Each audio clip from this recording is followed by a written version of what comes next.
My girlfriend told me she wanted my kids to visit once a month instead of every week because they ruin our vibe, and I responded with the calmest 2 words that ended everything right there on the spot. What she didn't realize in that moment was that she'd just signed her own eviction notice from my house, and when it finally hit her that she was the one leaving, not my children, she tried every manipulation trick in the book to backpedal. This happened 3 weeks ago, and I'm still processing how someone I thought I knew could look me in the eye and tell me my own kids were an inconvenience. But here we are, and honestly, watching her face when she realized she had zero leverage was almost worth the 8 months I wasted on her. My name is Grant Miller. I'm 35, and I've been a single dad to Leo and Sophie for about 3 years now. Leo just turned 8, Sophie's 6, and they're everything to me. Their mom Claire and I split when Sophie was 3. No drama, no fighting. We just grew apart and decided co-parenting was better than forcing something broken. We do 50-50 custody, 1 week on, 1 week off, and it works because we both prioritize the kids over our egos.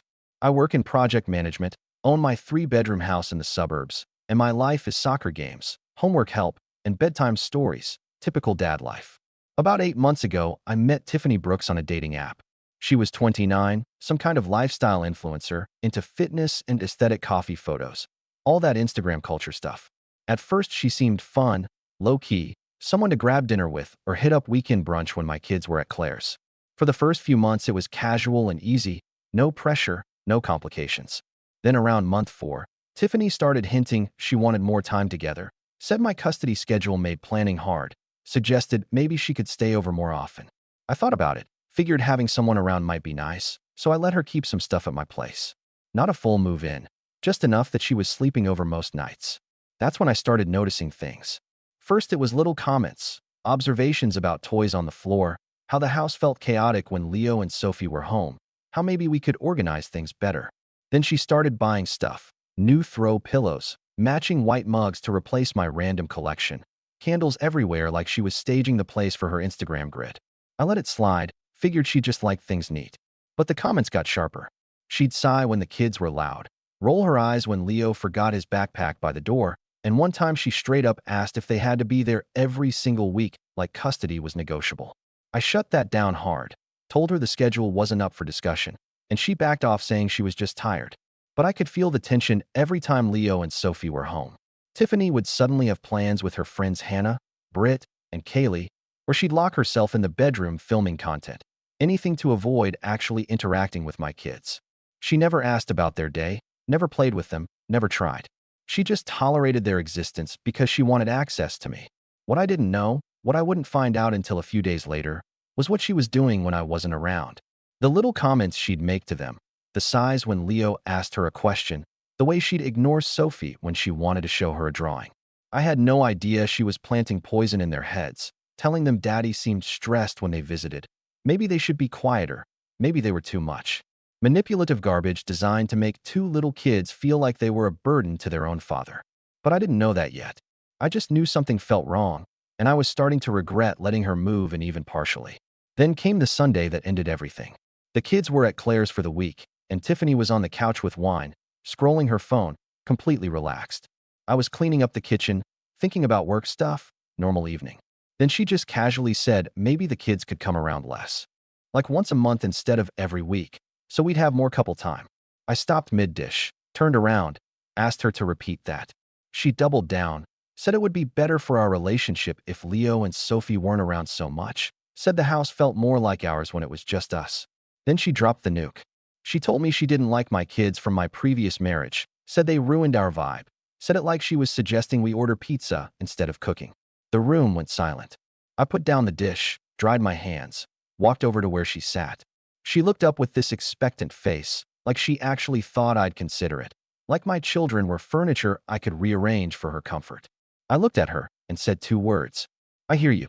Said it calm, no emotion, just clarity. She smiled, actually smiled, thought I was agreeing. Started talking about how we could make it work, maybe the kids could stay at Claire's more. That's when I finished. We're done. Tiffany, you need to move out. Her face went from happy to confused to panicked in 3 seconds flat. She backpedaled immediately, said she didn't mean it like that, said she was just communicating, said I was overreacting. I told her she said exactly what she meant, and anyone who sees my kids as a problem doesn't belong in my life. She tried arguing, said relationships need compromise. I told her this wasn't negotiable. She didn't get to bargain away my children's place in their own home. That's when reality hit her. She wasn't staying, she was leaving. She looked around like she suddenly realized none of this was hers. Asked if I was seriously kicking her out. I told her this was my house. I owned it before I met her, and she was the one leaving, not Leo, not Sophie her. She cried, said I was cruel, said she just needed time to adjust. I told her she had 30 days to find a place. I'd give her legal notice in the morning, and we were done. She spent the rest of the night trying to change my mind, but I slept in Leo's room, door locked, surrounded by his superhero posters and glow-in-the-dark stars, and felt more peace than I had in months. Next morning, I printed a formal 30-day eviction notice and left it on the kitchen counter. Tiffany came downstairs, saw the paperwork. Her face went white. She asked if I was serious, and I told her I'd never been more serious in my life. My kids come first, always have, always will, and anyone who doesn't get that doesn't belong here.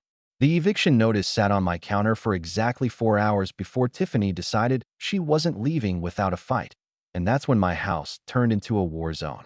She came downstairs Monday morning, saw the paperwork, and instead of apartment hunting, she poured coffee and told me she wasn't going anywhere until she was ready, like she had any say in the matter. I didn't argue, just forwarded the notice to her email for a paper trail and went to work. That week was my week without the kids. Leo and Sophie were at Claire's, and honestly I was glad they wouldn't witness what was coming. Got home that evening to find Tiffany had rearranged the living room, moved furniture like she was claiming territory, and invited Hannah and Britt over for wine like this was still her house. I walked past without a word, went straight to my office, opened Excel, and started documenting everything. Dates, times, behaviors, damages, anything that might matter in court. Her friends left around 9 looking uncomfortable, and Tiffany came to my door asking if we could talk like adults. I told her the eviction notice said everything needed, and she slammed the bedroom door hard enough to shake the walls. Next morning, I changed the Wi-Fi password. Not out of spite, just logic. She wasn't a resident anymore. She was a guest with an expiration date, and guests don't get full utility access. She lost it when her phone wouldn't connect. Came downstairs screaming about me being petty and cruel. I explained the internet bill was in my name, paid by me, and she could get her own hotspot if she needed one. She called me every name she could think of, said her followers needed her to post content, and I just went back to making breakfast. That's when the sabotage started. My coffee tasted weird Tuesday morning, and when I checked the machine, I found salt mixed in the grounds, just enough to ruin it, but not obvious. Took photos, logged it in my spreadsheet, bought new coffee I kept locked in my office. Few days later, my laptop cable was cut, clean sliced through the cord. Asked Tiffany about it. She said maybe it just wore out. Ordered a replacement, added the cost to my damage total, started keeping all electronics in my locked office. Then came the notes, passive-aggressive messages left around the house. One on the bathroom mirror and lipstick said, "You'll regret this." Another on the fridge said, "Your kids will always remember you chose to be alone." I photographed every single one before throwing them away. Wednesday evening, still my week without the kids, Claire called sounding worried. She said Sophie had asked if Daddy was mad at them, if they were too loud, if that's why Tiffany didn't like them. My stomach dropped. Claire explained both kids had been saying things over the past few weeks, little comments they'd made about their time at my house. Sophie told her that Tiffany said Daddy gets tired when they're around, and maybe they should play quieter so I wouldn't be stressed. Leo mentioned that Tiffany told him I seemed happier during the weeks they were gone, that maybe they were too much work for me. Claire said one afternoon Sophie asked her if kids from previous marriages were harder to love than kids from current marriages, and that question broke Claire's heart because she knew exactly where it came from. I felt physically sick. While I was at work thinking everything was fine, Tiffany had been poisoning my children's perception of themselves and of me, making them feel like burdens in their own father's house. Claire had already talked to both of them, reassured them it was all lies, that I loved having them around, that Tiffany was just being cruel. I told Claire about the breakup and eviction, and she actually laughed, said it was about time, that she'd never trusted Tiffany but didn't want to overstep. That phone call changed everything. I went from wanting Tiffany out to needing her gone immediately, but legally I was stuck with the 30 days unless she did something major. Thursday I came home to 2 cop cars in my driveway, heart pounding thinking something happened. Turns out Tiffany called them, said I was holding her hostage, that I'd locked her in and taken her keys, Complete lie, but dramatic enough to get a response. The officers were professional, asked for my side of the story, and I showed them the eviction notice, the emails, all my documentation. Explained she was free to leave anytime. She just didn't want to. One cop actually rolled his eyes, said they get these calls more than people think. They confirmed Tiffany had her phone, her keys, access to leave whenever she wanted, and left. She looked absolutely ridiculous standing there, and I watched it click for her that manipulation wasn't going to work. That weekend, Tiffany threw what she called a self-care gathering, invited Hannah, Britt, and Qley for girls' night. They showed up Friday evening with wine and portable speakers, set up in my living room like they owned it, started blasting music around 8. I gave them until 9, then walked to the breaker box and flipped the circuit for the main floor. Everything went dark, music died, confused voices everywhere. Then I went to my office, pulled up bagpipe music on my phone, connected my Bluetooth speaker, and cranked the volume to max. Scottish warpipes filled the entire house at a level that made conversation impossible. Within 20 minutes, all 3 friends had grabbed their stuff and left. Tiffany came screaming over the music, but I just pointed at my noise-canceling headphones and kept working. She gave up around midnight. I turned off the pipes and slept in Leo's room again. Door locked, perfectly peaceful. Sunday morning, I woke to phone notifications, messages asking if I was selling my TV, coffee table, dining chairs. Confused, I checked Facebook Marketplace and found my furniture listed from Tiffany's account. Priced way below value. Must go today. With photos from inside my house. I reported the listings immediately, messaged every buyer explaining the items weren't for sale and she didn't own them, then confronted her. She was making breakfast like nothing happened, and when I showed the screenshots, she shrugged, said she needed deposit money for a new place. I told her if she tried selling anything else, I'd file a police report for theft, and she finally seemed to understand I wasn't playing. That afternoon, I sat her down one final time, laid out her options. Leave peacefully by this coming Sunday, just 6 days away, and I'd waive damages and give a neutral landlord reference. Or stay the full 30 days, and I'd pursue every dollar in court, plus make sure every landlord knew why she was moving. Her face went pale. She tried to argue, but I cut her off. The choice was hers. She had until midnight to decide. Monday morning, she told me she'd be out by Sunday. Sunday morning, I was up at 6, made coffee, and sat on my front porch watching sunrise with a calm I hadn't felt in months. Today was eviction day, the day Tiffany Brooks would finally leave my house and my life. I wasn't helping, wasn't negotiating, just making sure she took only what was hers. She started moving boxes around 7, slamming doors and dragging furniture like she wanted me to know how hard this was. I stayed on the porch, checked my phone, answered work emails, completely ignored the performance. Around 9, she came out with a box of clothes. Shot me a look like she expected sympathy or help, but I just sipped coffee and watched her load her car. 3 trips later, she emerged with my reading lamp, the one from my living room for 4 years. I stood up, told her that wasn't hers. She snapped that she'd bought it, that it was a gift, that I was being ridiculous. I pulled out my phone, showed her the Amazon receipt from 2 years before we met. She threw it on the ground instead. The base cracked on concrete, and I just took a photo and added it to my documentation without a word. She stormed inside and I heard things being thrown. Honestly, it was almost funny watching a 29-year-old have a complete meltdown because manipulation wasn't working anymore. Around 11, her friend Britt showed up to help, took one look at the situation, me sitting calm and Tiffany rage-packing, and I saw the exact moment she realized maybe Tiffany's story wasn't accurate. Britt helped load a few boxes, asked Tiffany quietly if she had somewhere to go, and Tiffany snapped she was staying with Hannah, said it like it was my fault. By noon, most of her stuff was gone, clothes, toiletries, those white mugs, all the aesthetic junk she'd bought, and I was mentally calculating how much my grocery bill was about to drop. She made one final trip inside, stayed almost 20 minutes, came back out with mascara running down her face. She walked up to where I stood, tried one last play, told me I was going to be so bored without her, so lonely, that I'd regret this forever. I looked at this woman who'd insulted my children, sabotaged my property, tried to sell my furniture, and lied to police. I told her something I'd been thinking about for days. I said bored was an underrated state of being, that I'd take quiet and peaceful over dramatic and toxic any day, and the only thing I regretted was not ending this the first time she complained about my kids. Her face crumpled. She tried to say something else, but I was done. I told her she had 15 minutes for a final walkthrough, then I was changing locks whether she was finished or not.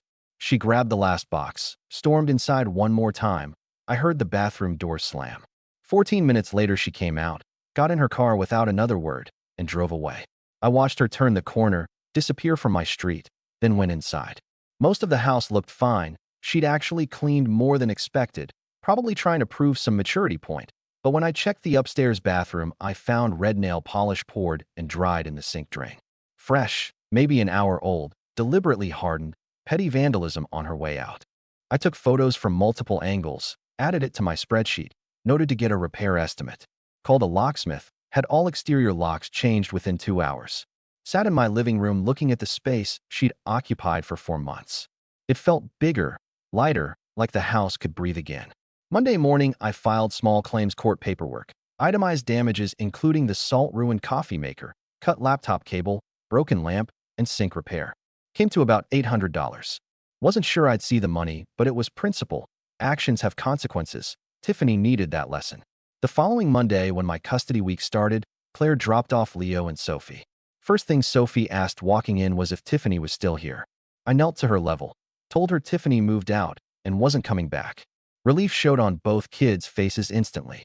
Leo asked if they could be loud again, if they could leave their stuff out, if the house was really theirs again. I told them this house had always been theirs. Nothing and nobody would ever change that. Sophie hugged me so tight I could barely breathe. Leo just smiled and ran upstairs like he'd been holding back for months. That night we ordered pizza, ate on the couch watching a movie, left the mess until morning because we could. After the movie, the kids built a massive pillow fort, used every cushion and blanket we owned, made it structurally unsound and completely chaotic. I helped balance the final pillow on top, knowing it would collapse. We were loud, messy, everything Tiffany complained about, and it felt absolutely perfect. Wednesday, I got a notification that Tiffany posted on Instagram some long caption about escaping toxic environments and choosing herself. All the influencer buzzwords fishing for sympathy. Comments were disabled, told me she'd gotten backlash before. I didn't bother reading it. Few mutual friends reached out asking what happened. I gave the short version. She insulted my kids. I ended it. She had to leave. Most understood immediately. Few tried playing both sides, and I let those friendships fade. 2 weeks later, I got a call from an unknown number. Turned out to be Tiffany's mom, Linda. She started aggressive, asked how I could do this, said Tiffany was devastated. I let her finish, then calmly explained what her daughter actually said about my children.